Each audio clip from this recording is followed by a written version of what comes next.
So is it the teen years that we need to be dreading? Is there something that we can do to where it makes those years less difficult? That's what we're going to talk about today, and I'm going to give you a few insights from a different perspective that you may not have considered. All right, stay tuned. Welcome to your source for tips, tools, and support to help you be that mom that is tuned in and proactive for yourself, your family, and for the wild ride of raising kids in this digital age. Inspired by a mother's love with a relatable, real-life, proud to be that mom flair. This is the Be That Mom movement with your host, Dolly Denson. Holy moly, check this out. If you are a mom that is looking to give your kiddo a phone, but you don't want to open up the world of the smartphone to them yet, check out the Pinwheel phone. The Pinwheel phone is the latest and greatest for dumb smartphones. It gives you absolute control over what they do and who they can contact, and will help them to develop healthy habits around using a phone. Check out Pinwheel at pinwheel.com. Use code BeThatMom10 for a discount. So I was sitting with a friend last night. Her and her family came over to our house to swim and spend some time. And we were talking about our children and the maturity stages that they go through. And her children are a little bit younger, at least these set of children are a little bit younger than mine. She has some older ones that are already grown up, and then she's got 3 younger ones that aren't yet into even the middle school years. And then, as you probably know, if you've listened to this podcast for any length of time, my kids are teens and older. And so the perspective that we have is a little bit different. She's got some experience with the older ones and some experience with the younger ones. And so we were talking about, the dreaded teen years. You know, my husband asked her how old her daughter was. She said 10. And then we were all kind of like chuckling a little bit under our breath about, 3 more years until the teen years, the dreaded years. But as I was sitting there talking to her, I was like, I honestly think that those aren't the hardest years. I think they are complicated and made harder in today's digital age, but I actually think that it is the middle school and even the upper elementary school years that are the place where we really need to be focusing some concerted effort in what we're doing and being mindful around things to set the stage for those teen years so that perhaps they don't have to be as difficult. I do think that us as parents in this new realm of parenting in the digital world, we are facing new and unprecedented challenges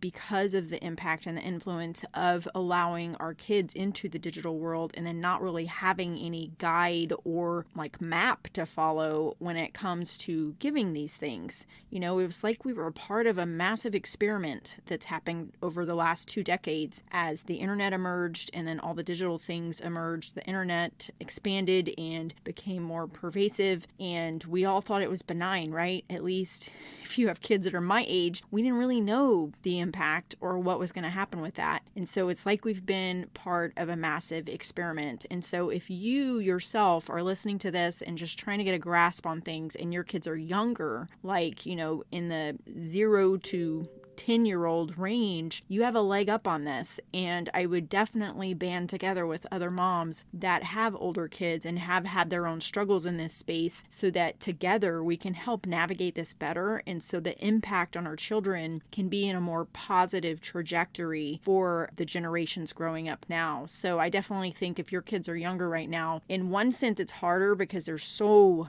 much more to worry about and it's ever changing and ever evolving. But in the other sense, you have so many more tools at your fingertips. You have a generation of parents that did it the hard way. And so we're here to link arms with you and to help you in this. So that's what I want to talk about today a little bit. So that kind of sets the stage for what I want to talk about. But I want to dial it back for just a second. And then I'm going to give you some tips at the end for just some basic guidelines for you to use or to share with moms that you know that have younger kids so that this next generation that's going to go through the middle school years and the teen years will have a little bit more guidance and, a map that they can follow, so to speak. So when I was preparing for today's podcast, I was looking for stats on the influence of a smartphone or the digital things on the middle school years. For me personally, my kids, I do feel like those were the most impactful years because we gave the smartphone at the start of their middle school years. I mean, it typically for most of us, it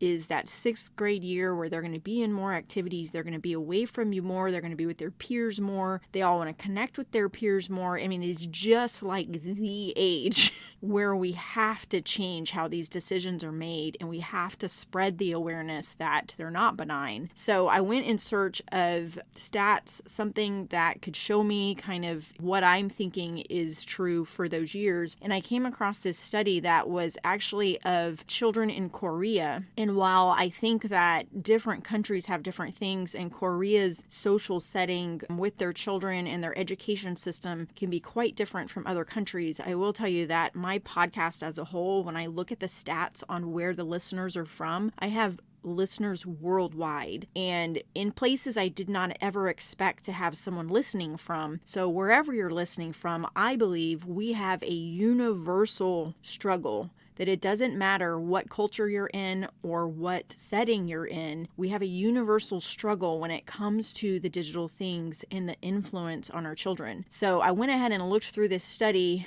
for Korea. And, if you have any experience with looking at studies, you kind of always have to look at what they find, but also the limitations. And is it generalizable? I don't know if that's a correct word, but are you able to take that and put it into other settings, and will it still apply? And so while this study might have a few limitations because the culture in Korea may be different in terms of the approach toward education, how much time they are required to spend studying on things versus other countries, I still think this is kind of a universal thing that can be generalized to some extent. And I'm going to just give you some of the points from the study that I think you can take moving forward as you make the decision to give a smartphone, to give more access to digital things, to start allowing your kid to dip their toe in the water of all the digital stuff, and give you a place to start as you do that. Okay, so as a little background, this study was studying about smartphones and the use in children. And as we know, young people use these digital things like an extension of their hand, right? Us that are older, we did not grow up with these things. And so our minds are our brain development's a little bit more set in place and completely developed. And so learning new things is harder for us. For kids, it does become an extension of them so very easily, but it is also their place for connecting with the world, communicating with friends, finding information in the world. The day of the card catalog where you had to go to the library and look something up, or the microfiche that you had to go through in order to find a paper or an article or something like that, those days are gone. And so our kids are used to that very much at our fingertips, information, and, just being able to connect to anything and everything out there. Some stats that were noted in this study was that worldwide in 2014, smartphones were used by 1.85 billion people. And then this study was done before 2020, so they estimated that by 2020, smartphones would be used by 2.87 billion people. And then what they found was that in 2015, a median of 54% across 20 emerging and developing countries used the internet and occasionally or sometimes had a smartphone, whereas 87% of 11 advanced economies, which include the US and Canada, and then some major Western European nations, such as Australia, Japan, South Korea, and Israel, for them, 87% had smartphones. So in the survey that they did, they found that they conducted it over 40 nations, that South Korea showed the highest rate of smartphone ownership, which was 88%, followed by Australia, and then the United States at 72%. So the study summarized just looking at smartphone addiction in the age group of early adolescence and the middle school ages. So what they found was that they are a high-risk group for smartphone addiction, and that it does affect them socially, psychologically, and health-wise.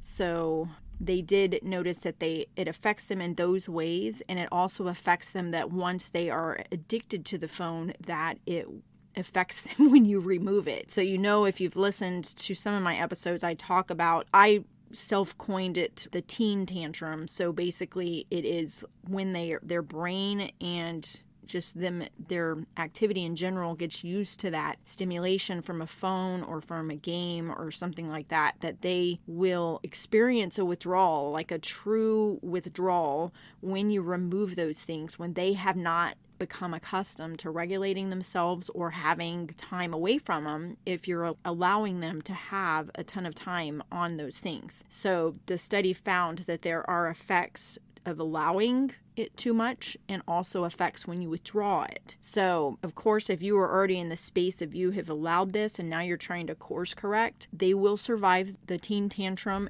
and that withdrawal. I've done it myself with my child, but just being aware that that is there if you haven't yet given these things is a way for you to be mindful as you do proceed through this, that it is not benign, that it actually does have an impact.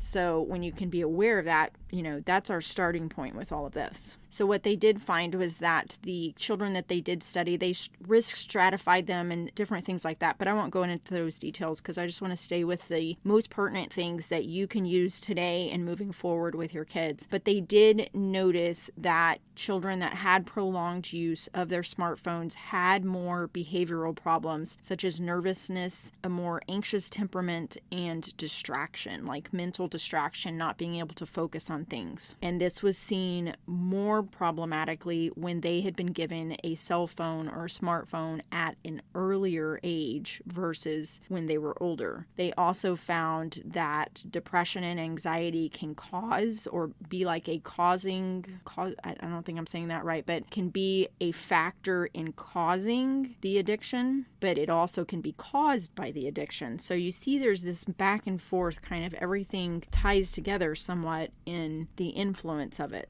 So they did find that what was used most as these kids had more digital addiction behaviors and just in general, was the first thing was mobile messengers. So things like someplace where they communicate. So WhatsApp, I don't know if they use Facebook Messenger, the ones that they studied in this study, but some form of mobile messenger in order to contact their friends. The second thing that they used most was the internet. They called it internet surfing, but looking at different websites. The third thing was gaming. So it was playing a game in an app, something where they're, just playing a game by themselves or with other people. And then the fourth thing used most was social networking through social media sites. And what they found was that predictive factors for smartphone addiction was the duration of how long they were able to use their smartphone each day, and then how long they were allowed to be on social media. And then the third thing was their awareness of game overuse. So when they could recognize that they were using it too much and take themselves off, they were less likely to have the addictive patterns and the addictive behaviors. So as you can see, and as we probably are all pretty much aware, there is an addictive pattern to this, and it is kind of insidious, but there is an impact and it's not benign, and we cannot just move forward into these years handing a phone over and calling, that it as far as guidance. Here you go, here's your phone, have fun, which is what I did. So if you've done that, know that I have no judgment for that. I'm just here to help connect you with the tools that I wish I would have had. So the teen years are definitely those years that we dread, and they are more complicated by the digital things, but if we can be aware of these things and have a game plan, then it's going to make them easier. So I'm going to give you 5 points that I want you to just consider as you're moving forward if you have younger kids, or you're needing to redirect, or you have a friend that has younger kids and you're trying to help them out or want to just share this information. Certainly share the podcast. So let's lay the stage for those teen years and what 5 things we can do. The first thing is simply to recognize that this is something that needs to be openly addressed and is something that can and will influence them if we leave them on their own with complete online freedom. It just absolutely will make that impact, and it needs to be something to be openly discussed and addressed when we decide we are going to move forward with a phone. Even if it's not a smartphone, like I mention all the time, a pinwheel phone, a gab phone are much better options starting out. So that is one way to make this a little bit more simplified, is having something that has some safeguards in place for you and gives you kind of an extra layer of protection. The second thing is to remember that we are the adult, we are the parent, and no matter what they say, you can just, it's a given. They're going to tell you all the friends, all my friends, all the kids in class have this app, have this blah, blah, blah, right? You're the parent. You're the one that is sitting here trying to make sure that they have a solid foundation for their childhood. And so you make sure that you stay in that place of parent and don't just try to be their friend, because they do not have a fully developed brain, and therefore we have to make decisions for them right now, right? Okay, so then number 3 is make a flexible plan moving forward as a family unit. I understand this can be complicated if you have, as parents, you're living in separate households, if there's step parents involved, if there's a difference of opinion, but ultimately, if you can kind of try to get on the same page with those that are involved in guiding the child through their childhood years and make a flexible plan with the plan of, if this doesn't work out, if we see this or that, then we may backtrack and, make a new plan. So that is the plan for now. We'll see how it goes. The 4th thing is plan for progressive independence as they show maturity with their decisions. I am not one to say that we should hold or withhold everything possible until they turn 18. I do not think that personally don't think with the experience of my children that would be the best path, because at some point they have to learn how to navigate this stuff. I think that it is a progressive independence that needs to happen as they show maturity. And how you gauge that is partly what I'm going to say with this number 5, is you need to preserve the non-digital activities and other childhood interests as you step foot into giving smartphone or a dumb smartphone, and you're giving more access to gaming and things like that. Is you need to preserve the time and the space for things that aren't digital, and make sure that they are still doing things where they communicate in the real world. They are actually doing things that are like actual physical things in the world, and not everything just with sitting in front of a screen or with a phone in their hands. And once they can demonstrate some regulation with that, then you can make decisions to move forward with more independence. That's personally what I have done when we course corrected and then we started providing that, is I allowed to have the child kind of test the waters of boundaries. And what I personally went through and what we have found is that when we withdrew the complete freedom with the digital things, set down some limits, set down some boundaries as far as putting it away at night and it not being allowed in the bedroom at night and those type of things, is there was a rediscovery and almost like a reigniting of past interests and new interests, and realizing that the time suck on that device was sucking time away from other things that were exciting and fun, that childhood excitement before all the digital things suck your mind in and you get addicted to them. So my point with number 5 is preserve that time, set up boundaries for them to still be physically active, to do things where they are face to face with other kids, and then they are actually using their hands and doing things in real life, such as when they were very young and growing up, where, it's all about putting it in the mouth and, putting it in their hands and then learning to stack blocks. That type of development doesn't end at a certain age. That continues to progress. It just becomes more complex. And I believe in what I've said before is once we give them the digital things, I think it can very easily stifle that development. So if you can preserve that space for them, then they can demonstrate responsibility around setting their own time limits and not letting it completely obliterate everything else that they have interest in their life. Okay?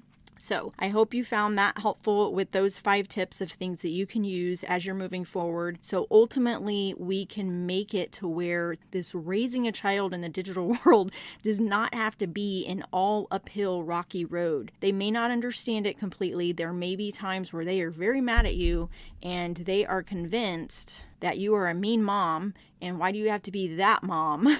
But I can guarantee you that as they get older, at some point, it may not be until a long way older, they will realize that you putting your foot down and being that mom today and now in their younger years was actually the best thing that could have happened to them as they got older. And that what you're doing as being that mom is actually helping them to be more successful in life. I truly, truly believe that at my core, that the digital things are hindering our child's development and their potential in the world. And so if we put our foot down on this and admit we're not perfect and admit that there may be some stops and starts and redirects and, course correct, but the bottom line is you are there to be the proactive mom that realizes that something has to be done. And this is ever evolving and there's always going to be changes in this space. But once we can, just establish that with them until they can establish it for themselves in terms of responsible and healthy tech use, we have to be that mom for our kids. We truly, truly do. Okay, so it's my belief that the teen years do not have to all be rocky, and it is my belief that we are setting the stage in their late elementary and middle school years by the decisions we make with the digital things. So please proceed with a proactive that mom stance, because you are the guide and the thing that is going to help your child to take that next step into the world. Okay, all right, hope you found this so very helpful today, and I will chat with you next time. I'm going to be bringing some guests onto the podcast. I've been wanting to do it for a while, but summer was busy. Everybody was busy. It was hard to set up a time for these guests that I'm going to be bringing on. So those will be coming soon. I don't know if it'll be next week because I still have a busy work week this week, but I have some free time next week. So I may be setting up some of those interviews and bringing you some of that so you can kind of get that perspective of some other people talking instead of me always talking, and get some conversations going about different topics that I think will be of interest to you. Okay? Alrighty. Thanks so much for listening. Chat with you next time. Thanks for tuning in. Being that mom isn't easy, but together we can be that mom strong. Don't forget to leave a review, connect on social, and join Dolly's free community. Till next time. Hey friends, did you hear? There is an app that will transform the safety of your kid's smartphone and technology use. It is my favorite way to sleep easy at night and have peace of mind because it is monitoring my kids' activity online without me being in their business. It is the Bark app. And yes, bark like a dog, bark, bark, bark. It tells you when there's something that you need to be concerned about. Starting at a small fee each month, you can protect your whole family across all devices. Get connected with Bark today. Use code BeThatMom for 20% off your subscription for life and get a 7-day free trial to check it out.